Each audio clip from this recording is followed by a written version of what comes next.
Welcome, everyone, to ITW 2024. We are streaming live here on day 2 of this amazing event. And I am Jamie Scotto-Kataya, CEO of JSA, here with JSA TV, your newsroom for digital infrastructure headlines. And joining me here today is my good friend, Mr. Mark Cooper, Vice President of Market and Business Development for AtlasEdge. And if you don't know AtlasEdge, well, we're going to correct that right now, but a data center leader reimagining the future of European data infrastructure. That's a good line for you guys. It's not a bad tagline, is it? Welcome, Mark. Thank you. I mean, it's great to see you again. Great to see the team. Oh, it's been so great just getting to really understand the incredible mission AtlasEdge is delivering for us. So let us start there. What is your role and what is AtlasEdge for those who may not know? So for those that don't know AtlasEdge, we're a pan-European data center operator. Our focus is on tier 2 and tier 3 markets. We see that that's really where we see the growth happening, both from an enterprise perspective, but also from the hyperscalers as well.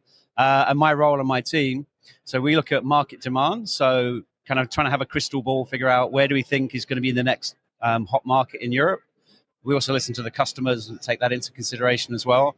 And then the other side of it is business development. So it's looking at market trends. It's really listening to the customers, understanding, and then combining the market side and the BD side to kind of drive the direction that we go, either from a product perspective, customer relations perspective, or expansion as well.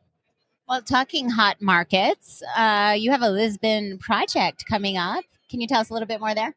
Yeah, sure. I mean, Lisbon for us it's an incredibly exciting project because it's our first organic entry. So a lot of what we have came through acquisition. Mm-hmm. Lisbon is the first time we're going into a new market. So we're not currently present in Portugal. So we're going in. And Lisbon, we believe, it's an amazing opportunity. So for us as a company, but also for the market in general, because if you look at what's happening with the subsea connectivity into Lisbon as well. Yes. It has the potential to be almost like a mini Marseille.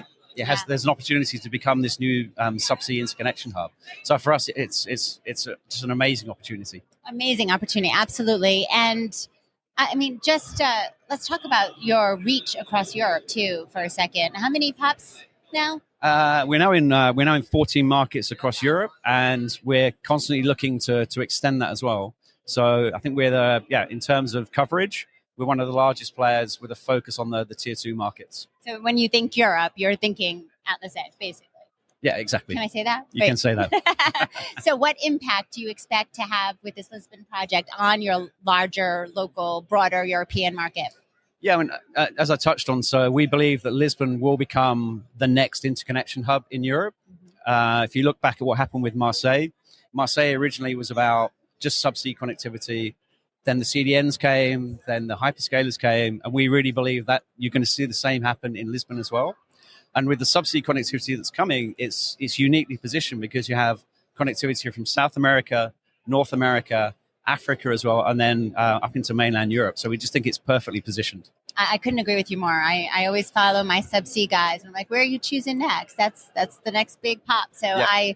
I fully concur. For whatever that's right. But okay, looking ahead. Yeah. What trends are you seeing on the horizon that we really need to start paying attention to? Yeah, I mean, I think the one I touched on already, which is this drive for people to go into tier 2 markets, tier 2 cities, and obviously the one that's on everyone's lips is AI.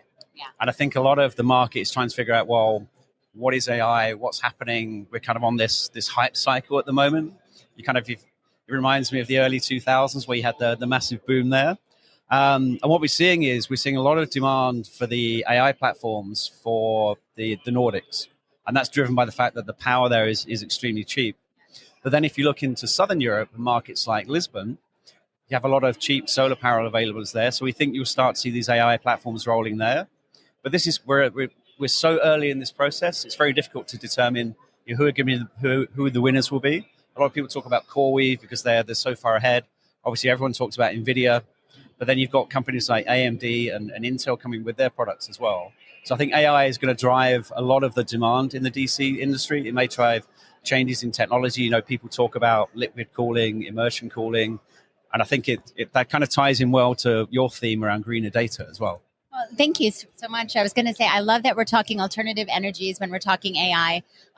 Again, sustainability and AI entwined, Yep. right? Like we're not going to get there without the other, even though it's a big bandwidth consumer, let's Yep. not lie.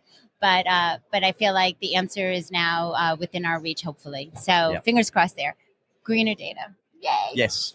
All right. So thank you so much for joining us on day 2. It's a big day. There's so much pressure on your amazing time. So thank you for taking this time, being generous with it, and sharing your insights. As always, amazing. Thank you. It's always a pleasure talking to you and the team. And thank you, viewers, for tuning in to JSA TV and JSA Podcasts. Happy networking.